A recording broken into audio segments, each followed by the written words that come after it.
Oh, Haley Rice, how are you today? I'm good, Debbie Cullinane. How are you? Cullinane. Cullinane, not So many Cullinane. people, no, so many people get that wrong. It's funny. Yeah, it's a different one. Yeah. Well, I I never care. I didn't know that was how you said it, but anyway, how are you? I'm good. I'm okay. Like, the juggle is real, and I think Yes. this episode is going to resonate with every mother on the 'Cause planet. could I just say, like, we want to talk today about motherhood being not what you expected or harder than you expected, just different to what you expected maybe.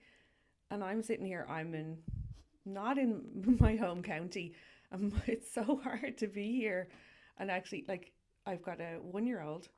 Um, so I'm like, is everything okay this morning there? Like, even just this episode, I want to talk about it, but it's happening actively to me right now because I'm like, there's a childminder. So yeah, the juggle is really real, and motherhood isn't what I thought it would be. No, and that guilt Yeah, I'm flooded with it right now. and that worry, like we are literally experiencing this here in real Real time. time. It's happening to me. My body feels Yeah. no, literally, and I my phone's on airplane mode, so that's immediately now. I'm like, oh God, what if? I So know. I here we feel are, like using my validating statements for you and be like, your body is telling you that you're having a big worried having a bit of feeling. a feeling, yes. Yeah. So the irony of that, when we wanted to, one of a really one of the first episodes that came to mind when we wanted to do this podcast was like, we need to talk about motherhood and what it's like and what you thought it would be like. So yeah, this isn't what I had imagined when I was pregnant. I thought I'd be swanning around with coffees and just in a little bubble, but I'm sitting here racked with guilt. I know. And you So see, like, I think you see on Instagram and you see other places, people rocking around and they look so calm with their baby in their, they're carrying them in the little carriers and they're walking around and in the buggies and all of that. And I just envisioned me to be like, oh yeah, it's just everything's so easy, it's totally fine. yeah. Oh my God. Mm-mm. I just, every second of it, I found hard. I found it hard to leave her. I found it hard to be with her. I found it hard to get out for a walk. Then she would cry and I'd be like, why isn't she enjoying this lovely walk I'm bringing her on? And then she'd be hungry. And I just found everything so difficult. It's like your whole life has been upended and you now have like no kind of freedom or control over your day. Like you're at the mercy of the baby, but you love the baby and you want the baby. And like for me, that like this is my first baby. I'm 40. That was not the plan. Read between the lines here, like he's much wanted baby. Um, but at the same time, I was like, what has happened to me, my life, and I like if you have a baby as well, like he doesn't sleep a lot. So I joke with John, my other half, and I say it's the longest day of my life because I feel like I haven't slept in a year. And it's just the day that never stopped because you never stop. And even when you're asleep, you're thinking of them or you have one eye open, and it's just ongoing. There's no day off or break. It's just you're a mother now, bam. I can't, like when you said that, it's like the longest day of your life, and he's nearly one. So it's actually, Yeah. you've had a 365 That's day. but I've not switched off. I honestly feel I haven't switched off. And as a therapist, I know about my nervous system and the importance of switching off and all that, but I haven't been able to. And do you feel like you live in this constant state of nearly touching off your stress response system? Yeah, 100%. Like I'm Yeah. in survival.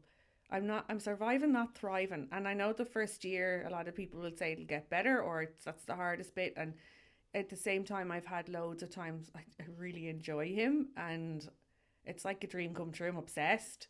But in terms of my actual like levels of exhaustion and overwhelm, I'm right up there, like Yeah. all the time. All the time. Yeah. I remember that. My children are almost 10 and 9 right at this moment. And like now, I, I, I just don't know what's happened in the last few years. I just feel like I'm back. I don't know. Love It's, that. my matrescence journey has been really difficult because my son was born when my daughter was a year and 6 days old. I don't understand. So How? Those years are a blur, to be honest. And with the tiredness and the expectation not being what you thought it was going to be, there was some days, and it was like I was having an out of body experience.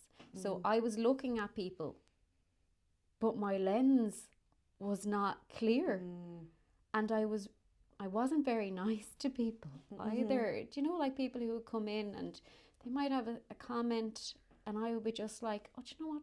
Feck off! Like, Yeah. I am doing my best here, and I am struggling, Mm-hmm. like really struggling with the sleep deprivation, and so is my husband, Well, and yeah, the two of them. we're doing our best.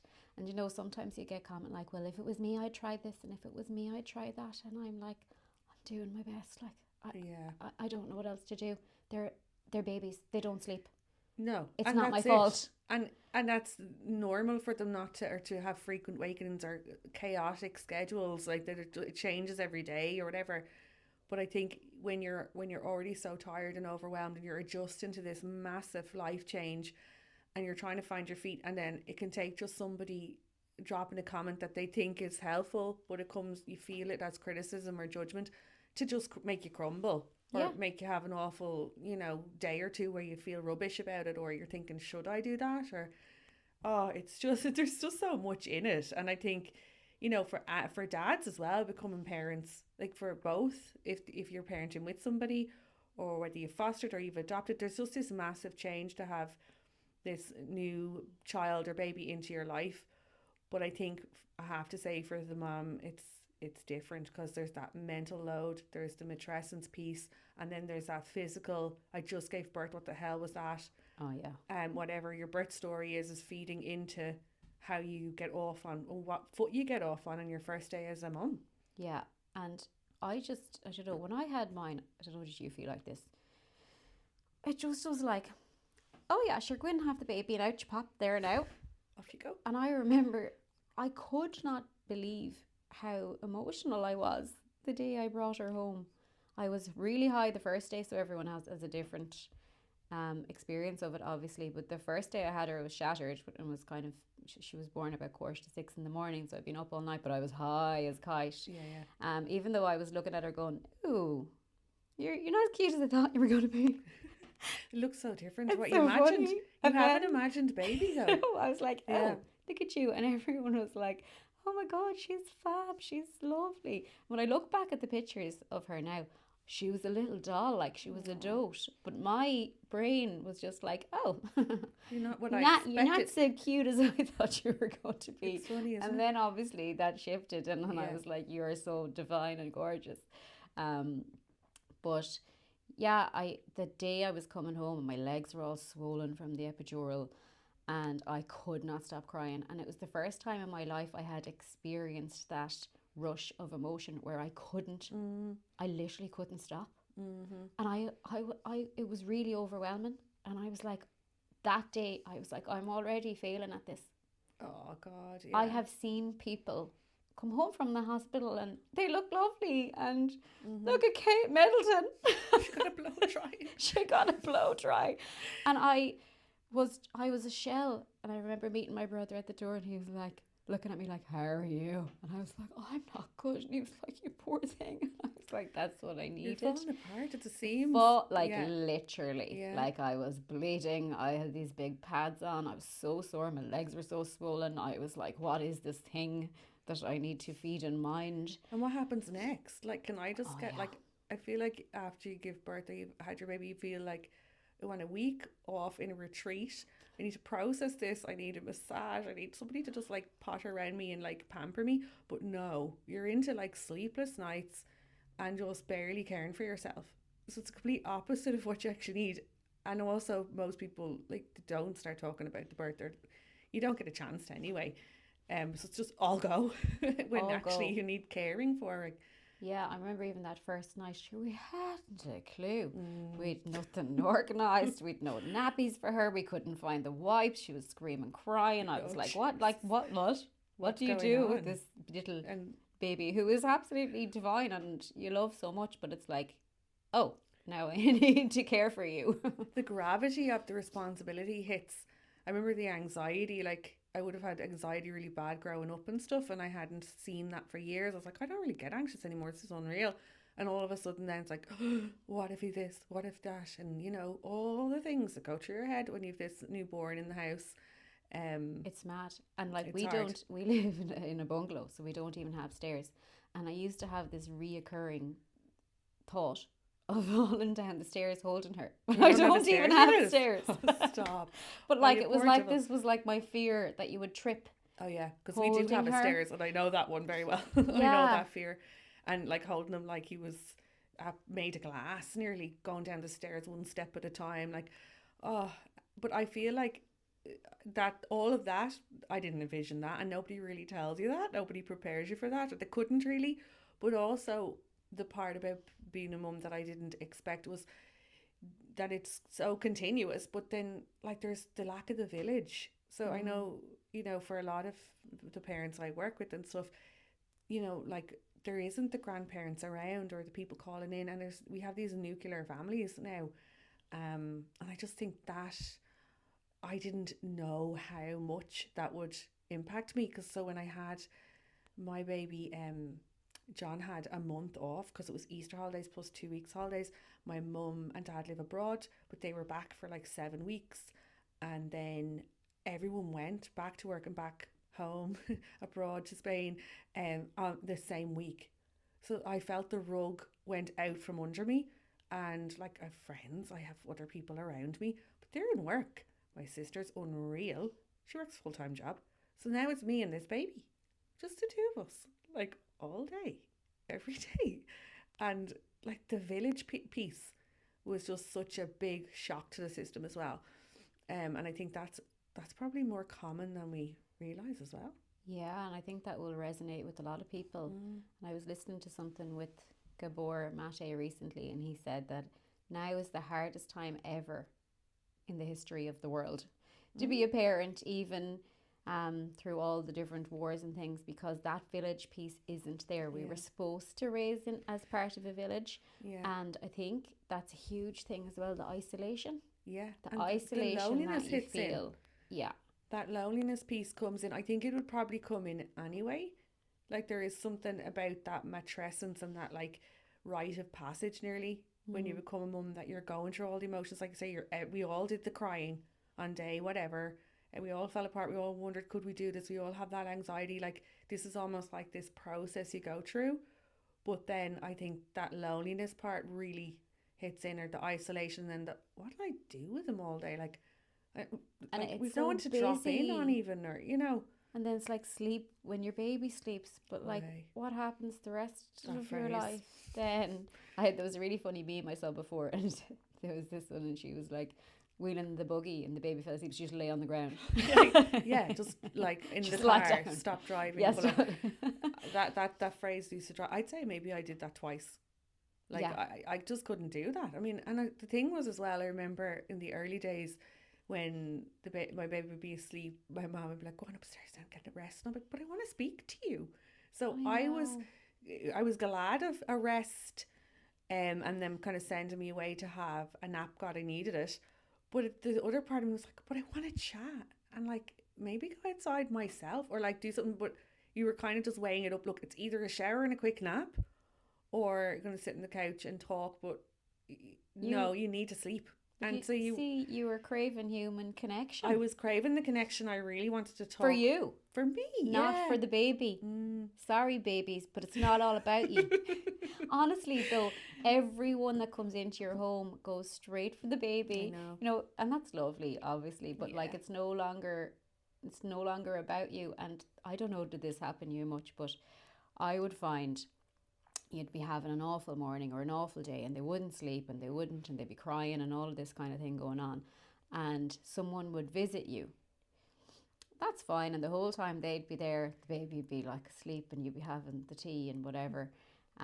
So you wouldn't get any help as such with the baby, and as soon as they go out the door, Why that still the happens? baby would wake up, and then you're landed with the baby. You've had the visitor, but then you've got nothing done that you wanted to get done, and they're like, "Oh, this was lovely. We had lovely tea and we had coffee. And we Sure, had she's scones smashing and it. She doesn't need flying any it." And then you're in the throes again Again. on your own. On your own. That actually is, that there's a phenomenon to that, I'd say, because that does happen. That still happens to me actually when people leave. Then I'm like, oh my god, he needs a snack and I need to make dinner, and then it's like chaos. Yeah, absolute. Kind of Yeah. ensues. But yeah, there's so much in it, and the lack of the village, the loneliness piece, all of that. Like, that's not something we talk about when we're going, oh my god, you're due when you what's your buggy, what are you picking for your car seat? I know. You know? And you don't think of it. I remember there was so many mornings when James would go to work and I would be there with the two of them, and I would just be sitting at the counter crying, Oh, going, thanks.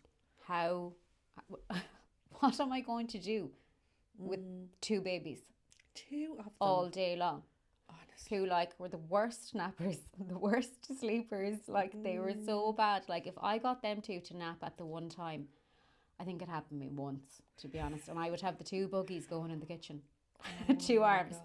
God. And my granny sings this la la la la la la la la la la, and I would be doing that, but they would never. Like, it would be like, he'd wake at 4:30, he'd go down at 7, and she'd get up, and then it was just like This rotation. Basically like twins, I presume. like That's kind of all similar. the time. Yeah, it was nuts. Like, not it's funny, and like, it's not that you change it, but it was really, I think we just need to say that it was so hard, and it's not that I don't find it hard now being a mother. I still do, but it's a different challenge. A different hard. Where you have time, space, you can leave them in a room and not worry that they're going to die. Yeah, we're That's at that a big point one. now. We just put the stairgates and stuff up on the fire guard. It's Yeah. everything is a hazard. Yeah, but then you get to these other stages where, you know, friendships are coming up and there's difficulties with new things, and then, you know, you're to talk about life stuff and periods, and, you know, it comes to all a different stage where, Yeah. but it's very different. And for me personally, I just feel like we're in a sweet spot. Oh, amazing. Yeah, so it's like they're nearly 10 and 9. I mean, they're brilliant. They can feed themselves, and they can go, you know, to the toilet, and they go off on play dates, and they have activities, and they often don't even want to play with us, and they're in another room, and they get on really well. So like, for us it's great. For other people, you know, people have said to me, actually, I found it got harder. Yeah. Because you become like a taxi service and all of that. But I'm just like, that's easier than, for me, keeping them alive. And the sleep deprivation piece of two little ones, like, Yeah. Or like the sleep. The sleep thing. I don't know, and we're definitely going to do an episode on that in itself. We need to dive into that one. Yeah. It's a big one, definitely, and how it impacts you. But I think it's also that piece for me is, you know, it's not just that we're parenting in this nuclear way and we don't have the village, and maybe we weren't prepared. Well, I wasn't prepared for the actual realities of parenting, but also then we have this almost unavoidable comparisons that we're doing, because you open up Instagram, and I'm on it all the time really, and you're seeing people like that with the postpartum, everything going well, or they don't seem to be struggling, or like, I have done that where I've compared myself to people and I'm like, look, this lady is also doing this, but she has 3 kids and I can't even do it with one. I know. You know, it's like you have to check yourself. Like, I really have stopped doing that, and stop trying to compare myself to anyone really. Yeah, I've seen that quote a lot lately. I can't remember who it's by. It's comparison is the thief of joy.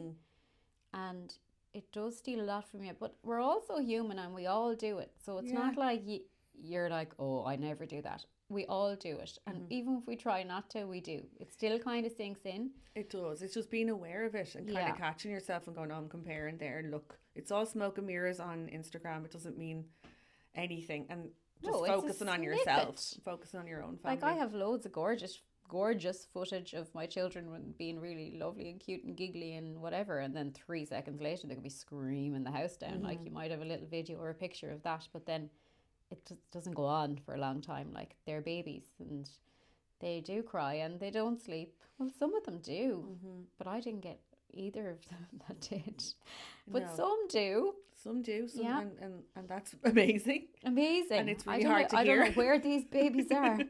They weren't mine. It's so hard to hear when you're like, oh, my baby doesn't sleep, and and someone's like, oh, we're through the night. You're like, what? I know. I used to be so jealous. I'm like, how do you get them to How? do that? Yeah, I don't understand.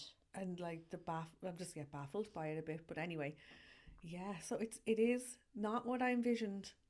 Um, But then I love it so but I'm much. obsessed and love it and wouldn't change it at the same time. And I feel like if I can frame the way I feel sometimes, that it's like I'm growing, Mm. and look back and go like, yeah, that wasn't a great day, but I learned loads about myself and about my, you know, that's what it's all about, really, isn't it? That we're just learning. Every Yeah. day's a school day when you're a parent, and it's not. We're not trying to be perfect or aim for like the tidy house even, or No. the perfect looking, well dressed, trendy looking mammy or whatever. None of No. that matters. It really doesn't. It's just like, okay, what did I learn today, and did I have those moments of joy and tune in, and Yeah. I wanted to enjoy parenting. That was, I want to have a baby for a reason. Am I actually doing that? Yeah. And does this phrase bother you at this point? Because it doesn't bother me now, but I think it did at the time. Like, this too shall pass. It's Kind of. It's yeah, like true though. Like, it is so true though. I just remember so many different little niggly things that myself and my husband would spend so long talking about, and we'd be like, oh, will this ever change? mm, Will they ever, I don't know, get not wear a pull up, or all yeah, like different things as you go through, and then the next thing you're like, oh, your man hasn't done that in ages, yeah, and it passes you by. You're like, mm, oh, look how far they've come. yeah, This is amazing. Um, and whatever struggles you're having with your child, like baby steps, and mm-hmm, it does improve with time. And like we know from so many different things with different challenges that you meet as a parent, so much of it is developmental, oh and yeah, so much of it will pass with time. yeah, When your baby is going to go through a huge developmental leap now soon when they start walking and moving, and all mm-hmm, of that, yeah, and it's going to come with its own challenges, but that's where you want them to be, yeah. and you want them to now start challenging you. Let's see where your little autonomy is, little Oh, fella. he's already started. It's mad. Yeah. Yeah. And I see, even with my own, I used to love it sometimes when they would be like, no. Be Yeah. like, find your no. I Mm, want you to have that, because it was something that I didn't have. yes. So Yeah. let's see that sassiness, and let's see you challenge us as well in all Mm. different ways. Oh, so true. But let's talk about we said we'd give a few tips about what might have helped us Mm-hmm. with the whole motherhood piece. Mm-hmm. Um, but no more than anyone, you can have all the tips and have all the knowledge and know everything that you should be doing. Yep. Easier said than done. Yeah. I think for this topic more than any other, I'm nearly reluctant to be like, oh, this is what helps, or just try this, because I probably amn't doing it. Like, I know myself. Self care is a massive part of it. However, I don't have a lot of help, so I don't get to do it. I'm also self employed. Like, the logistics of me trying to self care, like, so I stayed in a hotel last night. That was unreal. I slept. I had a big bed. I had a long shower. I actually really noticed that when I was putting on my face cream, I didn't like basically maul my face Slap it and on. slap it. I was like massaged it in. I was like, this is so nice to be mindful again. Like, I'm someone who, before my baby, I had a 2 hour morning routine, and I used to walk down to the water and like meditate, and then come home and journal. Like, this was my day. I would be sea swimming, Look like, at oh, I you. swear to God, like, I was Mrs. Wellness, and now it's like, ah, what the hell's going on? Like, I didn't sleep at all last night, and I'm waking up in foul humor. And so, look, I think we all know about self care. Mm. COVID taught us a lot about that, but it's, if you can do any pocket of it. And sometimes it is a shower, and that kind of annoys me, that a shower is sold as self care to a female, but to a male, it's just like, well, you have to shower because you're stinking. Like, get on with it. But for us, it's like, oh, I had a shower today. That irritates me, but it is true. And sometimes that is my self care. I think just slowing down Mm. when I Putting can. you both your arse cheeks on the toilet seat. Yeah. Yeah, finishing a wee wee. Honest to God. I got so used to like nearly peeing so quickly, I would barely sit on the seat and you'd be It's so out bad for again. you as well. Like, I but know. I'm being watched on the Luna at the moment. Yeah, great fun. Yeah. So, But it yeah, can be like minutes, can't it? Like, it's even just to give yourself a small reset. Yeah. then the baby even would fall asleep eventually for the nap, and you're stressed out of your head trying to get them asleep. Can it be some mindful sips of your coffee? Yeah. Or, you know, feeling like noticing. Like meditation isn't sitting down. I think this can be confusing as well. It's not sitting down like, No, it's becoming aware, isn't it, of your surroundings. Yeah, awareness. In simple terms. Yeah. And even minutes of it can give you a little reset.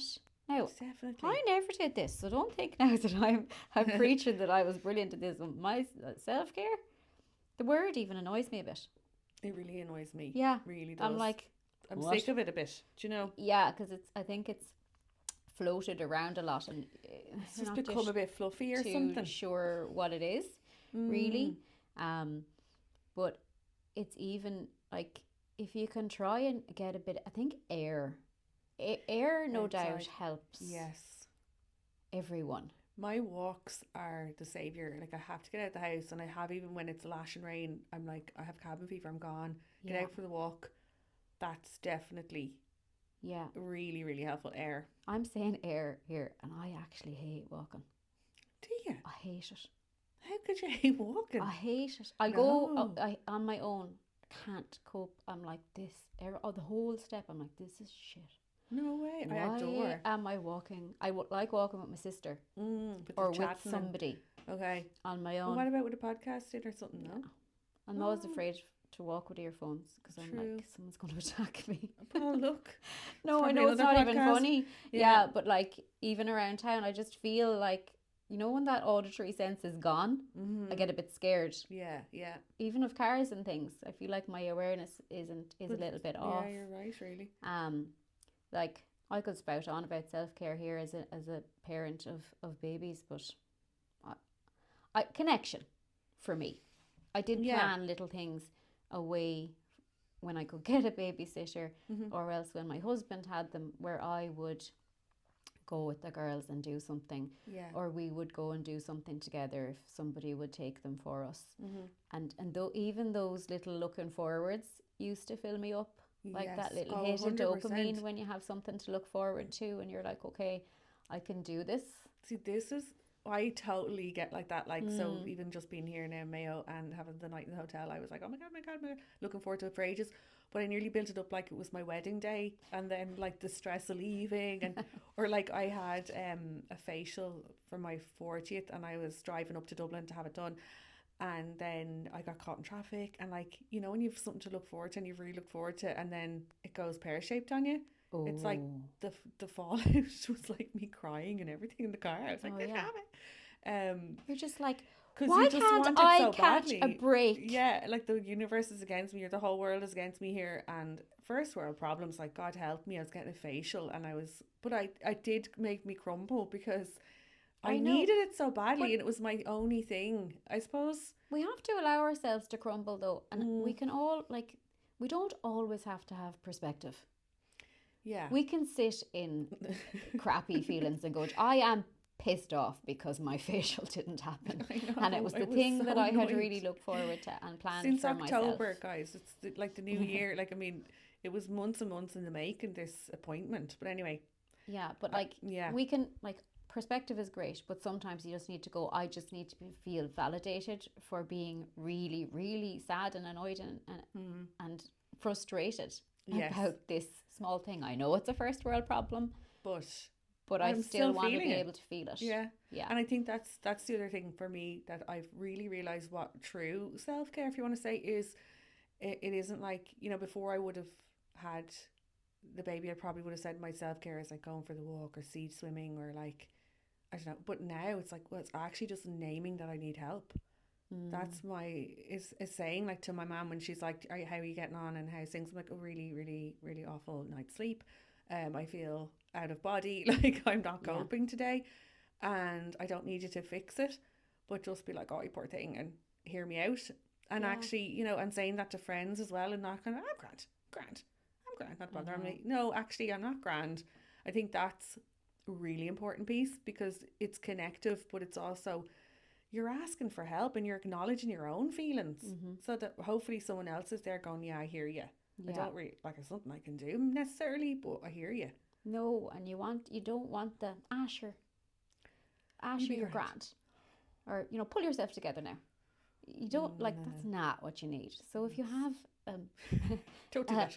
a mother in your life who's a new mother or a mother for a long time and they're struggling, it's great to just Hear them. listen, Just be the ear. hear the piece, Yeah. and that helps in itself. Yeah, 100%. That's all it is. And I even say that sometimes because I think men in general, like, that is a massive, broad, sweeping statement, but they do tend to listen to fix.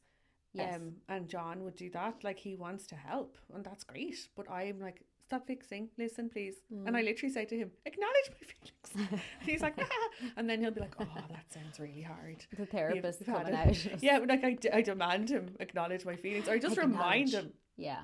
Like, I'm not actually not looking for you to fix this, because I kind of know there either isn't a fix, or I don't really want it to be fixed. I'm just here saying, like, Yeah. hear me out. And the issue with our feelings, I think sometimes, I think it's Mona Delahook that says this about the trauma and the feelings, that it's not the trauma in itself, we'll say, but it's the aloneness that you feel. Yes. I don't want to feel alone in this feeling.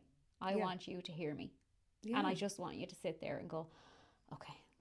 And that's a really counterintuitive piece, I think, as a parent. Even when your child's come with a feeling, or a pal, like, for humans, we do want to go, oh, well, like, if you just, or, well, tomorrow don't do that then, and, well, for the next nap, why don't you? It's like, no, just hear me out. And if I actually want if I want If you help, want a solution. if I want a tip, I'll ask for one. Yeah.